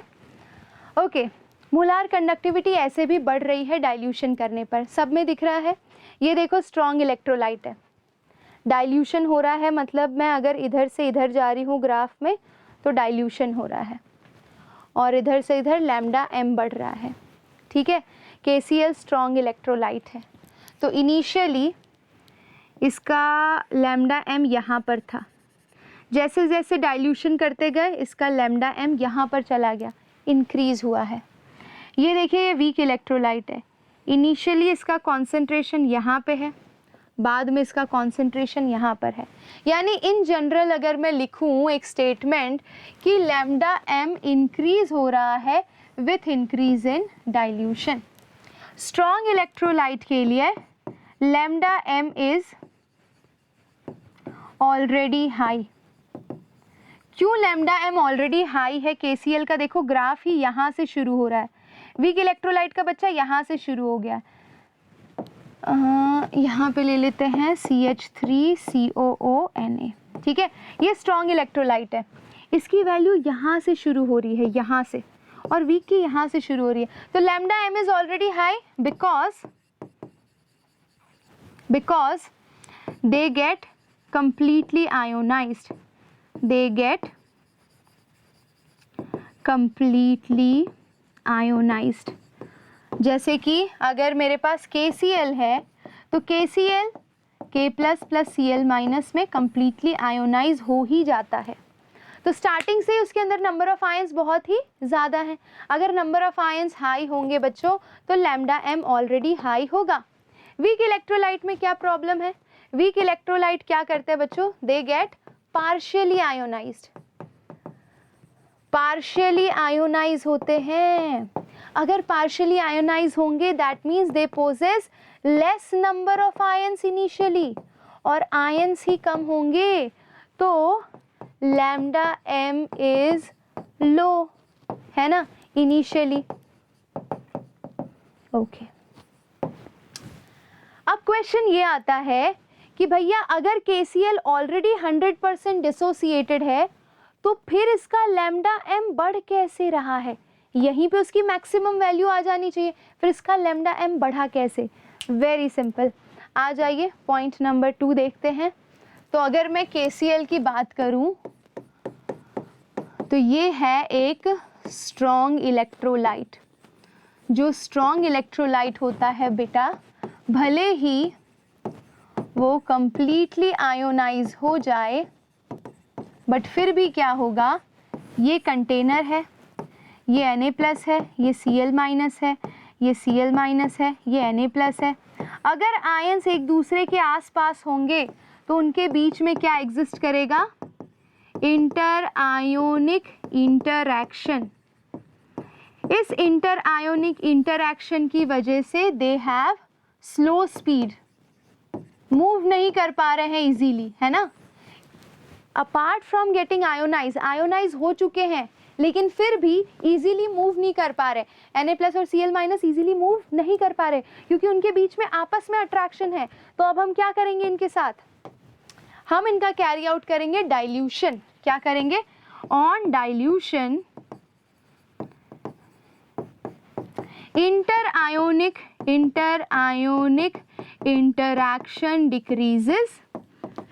डिक्रीजेस, और अगर इंटर आयोनिक इंटरैक्शन डिक्रीज हो रहा है तो लैम्डा एम इंक्रीजेस। खत्म। क्यों लैम्डा एम इंक्रीज हुआ? इंटर आयोनिक इंटरैक्शन डिक्रीज होने की वजह से mobility of ion increases, mobility of ions increases. ठीक है, समझ गए? एकदम क्लियर है, कोई दिक्कत नहीं है। तो ये स्ट्रॉन्ग इलेक्ट्रोलाइट का केस एक्सप्लेन किया। अब हम आ जाते हैं वीक इलेक्ट्रोलाइट। अगर मेरे पास वीक इलेक्ट्रोलाइट है तो they get partially ionized. Partially ionize होने की वजह से उनका लैम्डा एम लो है। डाइल्यूशन करने पर क्या होगा?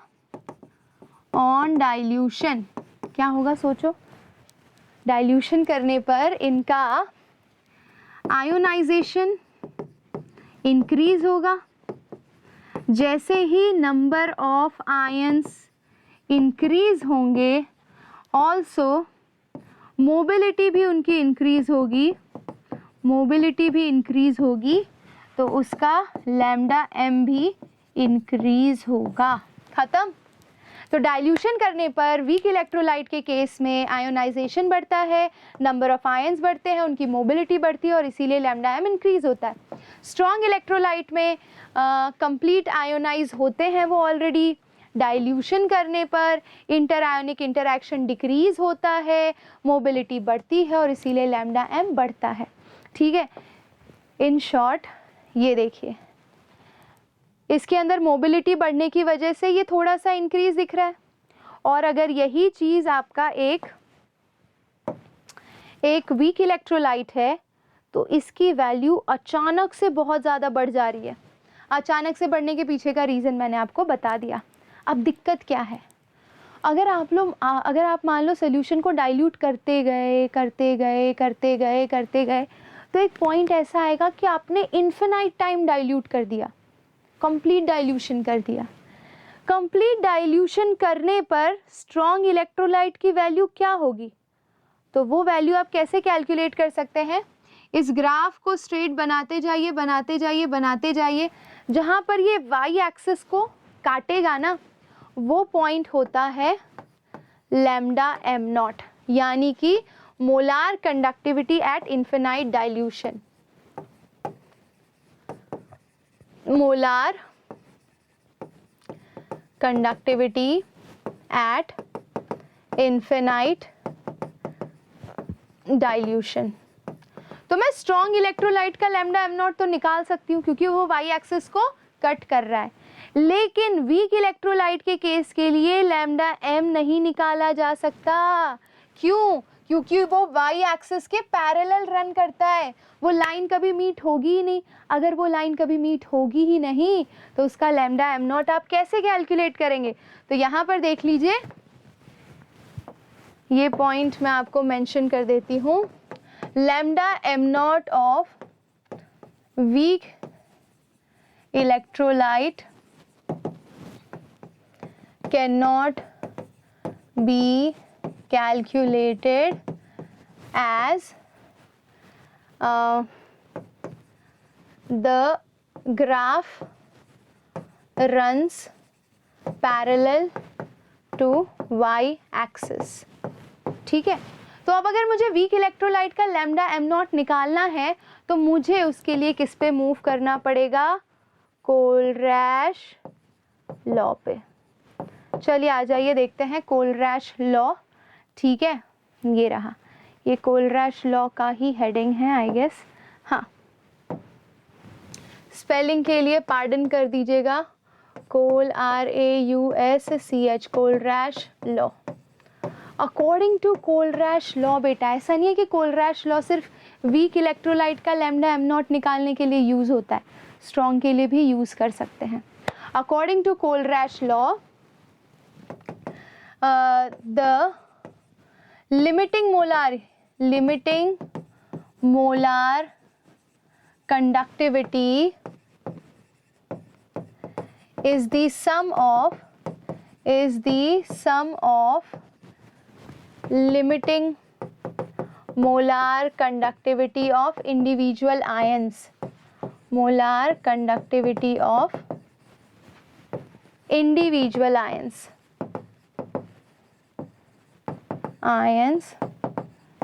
in the solution।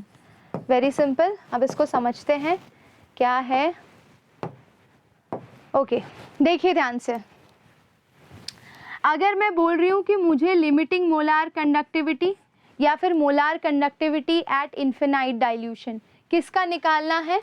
मुझे निकालना है NaCl का। तो limiting molar conductivity of NaCl will be equal to limiting molar conductivity of Na plus ion plus limiting molar conductivity of Cl minus ion. जो भी आयंस उस पर्टिकुलर कंपाउंड को बनाने में इन्वॉल्व होंगे, उन दोनों की मोलार कंडक्टिविटी को ऐड करोगे तब उस कंपाउंड की लिमिटिंग मोलार कंडक्टिविटी मिलेगी। सिंपल है।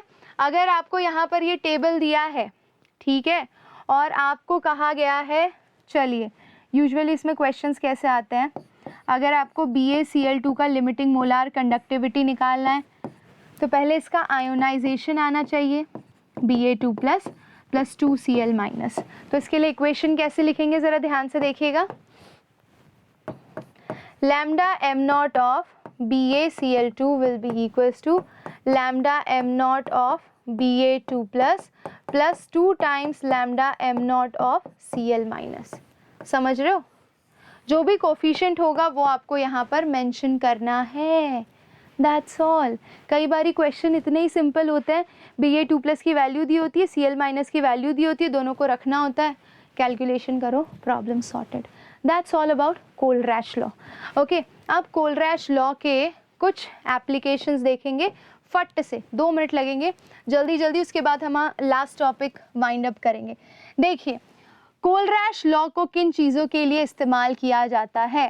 तो पहला, to calculate degree of dissociation, degree of dissociation of weak electrolyte. और एक और पॉइंट आएगा भाई, 1 मिनट बच्चों। पहला पॉइंट आएगा to calculate lambda m naught of weak electrolyte। Okay, बहुत ही सिंपल है, ज़रा सा पे अटेंशन कर लीजिए। कुछ हुआ नहीं ना? All good. ओके, ज़्यादा लेंदी तो नहीं हो रहा है ना। देखो लास्ट 2 टॉपिक्स बचे हैं, ये दोनों कवर अप कर लिया तो इलेक्ट्रोकेमिस्ट्री की पूरी थ्योरी ओवर हो जाएगी। बहुत बड़ी बात है इसको 1 शॉट में कंप्लीट करना, ठीक है। आ जाओ। और आपकी मैम ने एक लाइन नहीं छोड़ी है एनसीईआरटी की, द बेस्ट पार्ट। ओके, तो मुझे कहा गया है lambda M not of CH3COONH4 निकालना है, ठीक है। और मुझे क्या दिया है, lambda M not of acetic acid दे रखा है, और मेरे पास है lambda M not of NH4OH। कैसे निकालोगे, बड़ा ही सिंपल है। तो हम क्या करेंगे, देखिए ध्यान से, यहाँ से हमें इस आयन का काम है और यहाँ से इस आयन का काम है, तो हम इस इक्वेशन को बहुत सिंपली लिख देंगे। तो lambda M not of CH3COONH4 will be equals to lambda M not of, जो आयन्स आपको चाहिए उसकी lambda M nought value add कर लो, ठीक है।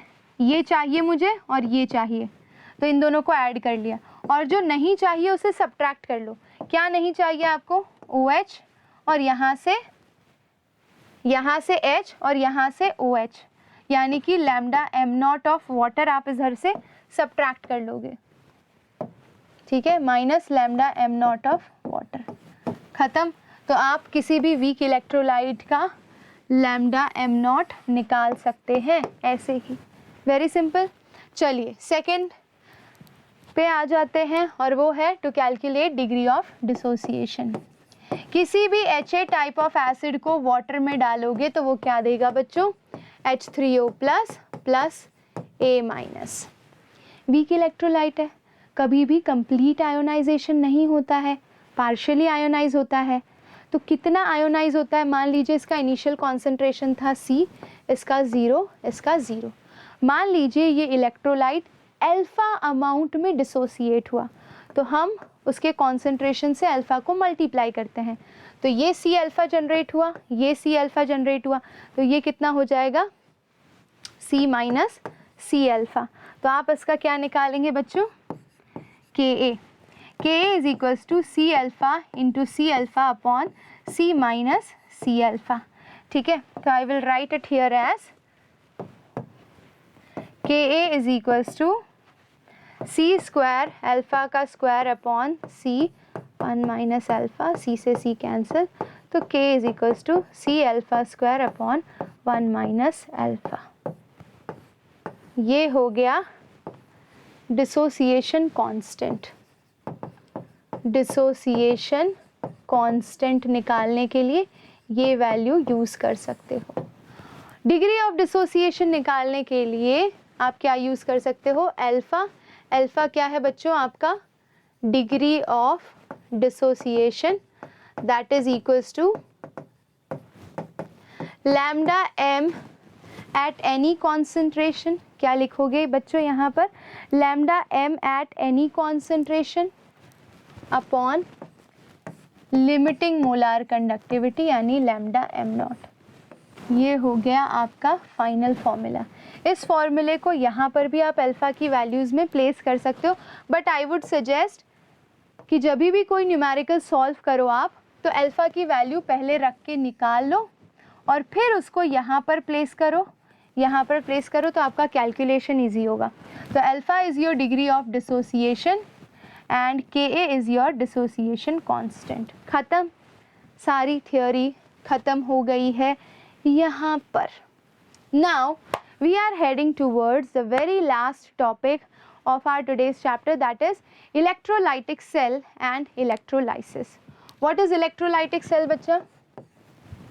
इलेक्ट्रोलाइटिक सेल क्या करता है, हमने इलेक्ट्रोकेमिकल सेल देखा, गैल्वेनिक सेल देखा, वोल्टिक सेल देखा, वो केमिकल एनर्जी से इलेक्ट्रिकल एनर्जी जनरेट कर रहे थे। यहाँ पे हम क्या करेंगे, इलेक्ट्रिकल एनर्जी से केमिकल एनर्जी जनरेट करोगे इलेक्ट्रोलाइटिक सेल में, ठीक है। यहाँ पे जो प्रोसेस होती है वो नॉन स्पॉन्टेनियस होती है। गैल्वेनिक सेल में, वोल्टिक सेल में ये प्रोसेस स्पॉन्टेनियस होती थी। ये नॉन स्पॉन्टेनियस है, यानी एक्सटर्नल फैक्टर की ज़रूरत पड़ती है। ठीक है, तो इलेक्ट्रोलाइटिक सेल के अंदर जो भी प्रोसेस कैरी आउट किया जाता है उसे कहा जाता है electrolysis. Electrolysis, electro means current, lysis means breakdown, current की प्रेजेंस में आयंस का ब्रेकडाउन, केमिकल्स का ब्रेकडाउन। तो इसके लिए आपको क्या चाहिए होता है सेटअप में, एक कंटेनर चाहिए होता है, ग्लास का चलेगा, वुड का चलेगा। ठीक है, कंटेनर के अंदर 2 रॉड प्लेस करने होते हैं, एक एनोड होगा बच्चों और एक कैथोड होगा। इसे बैटरी से की से कनेक्ट करो। ठीक है, और यहाँ पर क्या चाहिए होगा आपको, एक इलेक्ट्रोलाइट जिसका आप इलेक्ट्रोलाइसिस कैरी आउट करना चाहते हैं। ठीक है, तो मान लीजिए मैं वाटर का इलेक्ट्रोलाइसिस कैरी आउट कर रही हूँ या फिर NaCl इन वाटर का इलेक्ट्रोलाइसिस कैरी आउट कर रही हूँ। ठीक है, तो ये आपका पूरा सेटअप होगा। जैसे ही करंट पास होगा क्या होगा ज़रा सोचिए, वाटर आयोनाइज होगा H3O प्लस OH माइनस और NaCl आयोनाइज होगा Na प्लस Cl माइनस में। ये हो गए आपके पॉजिटिव आयंस, ये हो गए आपके नेगेटिव आयंस। इलेक्ट्रोलाइटिक सेल के अंदर एनोड आपका पॉजिटिव होता है और कैथोड आपका नेगेटिव होता है। जो आपके कैटायंस होंगे यानी Na+ और H3O+, कैटायंस कैथोड की तरफ मूव करेंगे और एनायंस एनोड की तरफ मूव करेंगे। नेगेटिव वाले पॉजिटिव रॉड की तरफ, पॉजिटिव वाले नेगेटिव रॉड की तरफ मूव करेंगे और ये हो जाता है आपका पूरा इलेक्ट्रोलाइसिस प्रोसेस।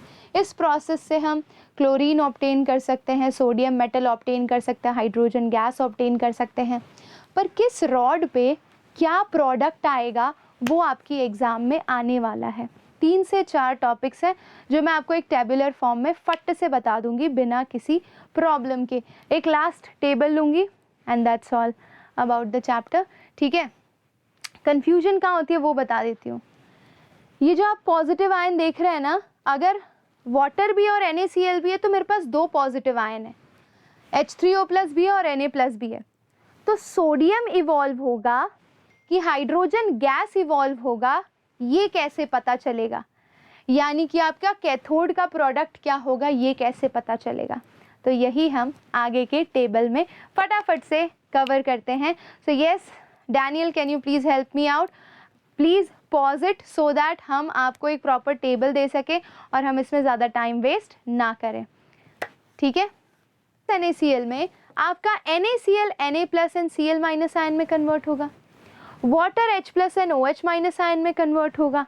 आपके पास 2 पॉजिटिव और 2 नेगेटिव आयन हैं। अब कैसे डिसाइड करोगे एनोड पे कौन और कैथोड पे कौन? वेरी सिंपल, यहाँ पर एक पॉइंट जॉट डाउन कर लो, हाई रिडक्शन पोटेंशियल वैल्यू जिसकी भी होगी वो कैथोड पर आएगा और लो रिडक्शन पोटेंशियल वैल्यू जिसकी भी होगी वो एनोड पर आएगा। ये स्टैंडर्ड कंडीशन है, स्टैंडर्ड लॉ है। इसमें कुछ एक्सेप्शंस भी है। अब एक्सेप्शंस कौन से हैं वो मैं आपको बता दूंगी। यही वाला एग्जांपल एक्चुअली एक्सेप्शन है, तो मैं बताती हूँ क्यों इसमें एक्सेप्शन है। पहले जनरल रूल को फॉलो करते हैं। ठीक है, ये देखिए, सोडियम के केस में रिडक्शन पोटेंशियल है -2.71, हाइड्रोजन के केस में 0.0 वोल्ट। ज़्यादा पॉजिटिव वैल्यू किसकी है, हाई वैल्यू किसकी है? हाइड्रोजन की। तो जाहिर सी बात है कैथोड पे कौन इवॉल्व होगा? हाइड्रोजन, ना कि सोडियम। अब आ जाते हैं एनोड के केस के लिए। एनोड के केस में जिसका रिडक्शन पोटेंशियल वैल्यू लो होता है वो एनोड पर आएगा। तो वैल्यूज अगर मैं कंपेयर करूं तो कायदे से ऑक्सीजन की वैल्यू कम है और ऑक्सीजन प्रोडक्ट होना चाहिए था एनोड का according to ideal condition, but oxygen is not evolved, O2 is not liberated due to over voltage, due to over voltage। यही है एक्सेप्शन बेटा। अब ये ओवर वोल्टेज क्या होता है? कायदे से आपको दिखाई दे रहा है कि ऑक्सीजन 1.23 वोल्ट का इस्तेमाल कर रहा है, 1.23 वोल्ट उसका जनरेट हो रहा है, ठीक है। लेकिन ये तो सिर्फ एक्सपेरिमेंटल वैल्यू है। कायदे से ऑक्सीजन इवॉल्व होने में अंदर ही अंदर स्टैंडर्ड वैल्यू के कंपेयर में बहुत ज़्यादा वोल्टेज कंज्यूम कर जाता है, ठीक है। ऑक्सीजन ओवर वोल्ट कर जाता है और इसीलिए उसकी वैल्यू इसकी वैल्यू से थोड़ी सी बढ़ जाती है और इसीलिए ऑक्सीजन लिबरेट नहीं हो पाता है। दिख रही है वैल्यू ये, बट एक्चुअली वो इस वैल्यू के कंपैरिजन में ज़्यादा क्वांटिटी का वोल्टेज कंज्यूम कर लेता है और इसी ओवर वोल्टेज के चक्कर में ऑक्सीजन एज अ प्रोडक्ट ना जनरेट होकर chlorine as a product generate होता है मॉल्टन NaCl के केस में, ये याद रखिएगा। वेरी गुड, ये भी क्लियर है। तो नेक्स्ट आ जाते हैं, बाकी के केस में आपको रिएक्शन याद रखने की ज़रूरत नहीं है। Simple, if you go for anode and cathode product, that's all sorted. PbR2 anode पे ब्रोमीन, कैथोड पे लेड, वाटर कैथोड पे हाइड्रोजन, एनोड पे ऑक्सीजन, एक्वस कॉपर सल्फेट होगा तो एनोड पे ऑक्सीजन एंड कैथोड पे कॉपर। ये भी हमारे आइडियल केस के हिसाब से हमने बताया है, ठीक है। सो विद दिस हमारा चैप्टर ओवर हो चुका है। That's the good news my dear students, well done. जो भी बच्चे यहाँ तक देखकर इस वीडियो को पहुँचे हैं, that's really amazing. Day 1 we have completed on a very positive note. What we are left with is the practice of numericals. मैं यही कहूँगी कि भाई इस वीडियो को अगर आपने दबा के शेयर नहीं किया तो उसका कोई लॉजिक नहीं बनता है, क्योंकि इतनी मेहनत की गई है इस वीडियो के पीछे, वो आपकी सलोनी मैम ही जानती है कि मैंने कैसे कैसे इस पूरे वीडियो को वन टेक में शूट किया है। बहुत डिफ़िकल्ट था बच्चा, लेकिन आप लोगों के लिए ये सारा हार्डवर्क किया है और मैं चाहूँगी कि ढेर सारा प्यार दे। किस फॉर्म में? ऐसे, ये लाइक वाले बटन के फॉर्म में ढेर सारा प्यार दें, क्योंकि आपके प्यार को YouTube बाकी लोगों के साथ बांटता है और आपके जैसे ही बच्चे जो इस तरह की वीडियोस को ढूंढ रहे हैं उनको ये सजेशन में दिखाई देगा, तो उन तक पहुंचाना चाहते हो, अपनी मैम का हार्डवर्क पहुंचाना चाहते हो, अपनी फैमिली का हार्डवर्क पहुंचाना चाहते हो, तो मेक श्योर करो कि चैनल को, अपने प्लेटफॉर्म को ज़्यादा से ज़्यादा शेयर करो। और अगर नहीं कर पा रहे हो किसी रीज़न से, तो ये तो कर सकते हो ना, Thums Up, Pepsi, Coca Cola, Mirinda. Next class में मिलने से पहले एक छोटी सी इन्फॉर्मेशन दे दूँ। मैम क्या है ये छोटी सी इन्फॉर्मेशन? तो ये है अबाउट सलोनी सिंह केमिस्ट्री, ठीक है। अब मैंने जब टेलीग्राम पे लाइव लिया था तो आप लोगों से बात की थी। जब मैंने आप लोगों से बात की थी तो आप ही जैसे प्यारे प्यारे बच्चों ने मुझे सजेशन दिया कि ma'am please start a batch. अब मैम ये बैच स्टार्ट करने जा रही है, क्यों? क्योंकि यहाँ से निकल के आएंगे आपके ढेर सारे डाउट्स किस फॉर्म में होंगे बच्चों? मुझे अच्छे से पता है, न्यूमेरिकल्स के फॉर्म में, क्योंकि हम तो सिर्फ थ्योरी कवर कर पाए, न्यूमेरिकल्स हमें कवर करने हैं, ढेर सारे PYQs कवर करने हैं, हमें सैम्पल पेपर्स कवर करने हैं। तो ये सब कहाँ पर करेंगे हम? We are going to start a batch only on Saloni Singh chemistry application. तो आपको क्या करना है, इसकी लिंक दी हुई है डिस्क्रिप्शन में, फटाफट से जाके लिंक पर क्लिक कीजिए और उसे डाउनलोड करिए, क्योंकि जैसे ही कोर्स लॉन्च होगा आप सभी को उसके अंदर एनरोल होना है, because we have hardly 1 month left, ठीक है। तो 1 महीने के अंदर दबा के अगर मैम के साथ प्रैक्टिस करोगे तो ये टारगेट तो एकदम अचीवेबल है, इसे हमसे जुदा कोई कर नहीं सकता है। और प्रैक्टिकल में आप ऑलरेडी आग लगा ही चुके हो, तो भाई तैयार हो जाओ बैच में जुड़ने के लिए। और जैसे ही बैच लॉन्च होती है मैम ऑफिशियली अनाउंस कर देंगे, पर तब तक के लिए ऐप डाउनलोड कर लीजिए और बैच में जुड़ने के लिए जो भी डिटेल्स और प्रॉपर गाइडलाइंस है वो एक अलग वीडियो के माध्यम से मैं आप तक पहुंचा दूंगी। ये सारे नोट्स, ये सारे PDFs आपको मिल जाएंगे टेलीग्राम पर, तो टेलीग्राम पे भी जुड़ना ना भूलें। So thank you so much for watching my dear students. मिलते हैं नेक्स्ट क्लास में, तब तक के लिए ढेर सारा प्यार। Thank you so much, bye bye, take care, love you all my dear students, see you in the next class, bye bye, lots of love, bye. जाना, स्टॉप किया ये।